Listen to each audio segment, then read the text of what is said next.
إن الحمد لله نحمده ونستعينه ونستغفره ونعوذ بالله من شرور أنفسنا ومن سيئات أعمالنا من يهده الله فلا مضل له ومن يضلله فلا هادي له وأشهد أن لا إله إلا الله وحده لا شريك له وأشهد أن محمدا عبده ورسوله صلى الله عليه وعلى آله وصحبه أجمعين.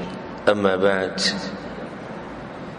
زمانك نننی درس اغد اللہ سبحانه وتعالی د ذکر مبارکی دی او د الله سبحانه وتعالی د یادولو مبارکی دی. د الله سبحانه وتعالی ذکر کول او هغه یادول دی یو غټ نعمت دی او د دې دلاسه په انسان باندې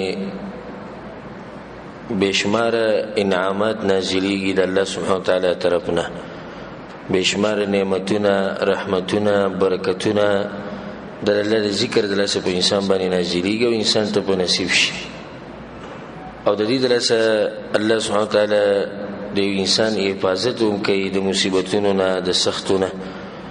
چې کله د انسان جبه د الله سبحانه وتعالی په ذکر باندې همیشه لمدی، د الله سبحانه وتعالی ذکر د دې زړه خوراک دی. څنګه چې د بدن په خوراک باندې پای، نو دغه شان د زړه چې دی د الله سبحانه وتعالی په ذکر باندې ژوند دی.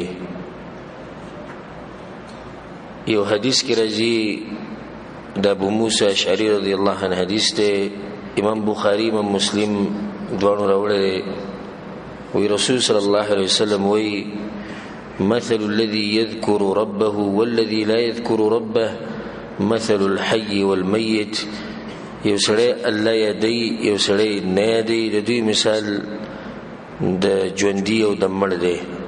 لکه کوم سړی چې الله سبحانه وتعالی یادی او د ذکر کوي د ژوندي دی، ولې چې زړه ژوندي دی. اصل شی په بدن کې هغه د زړه دی.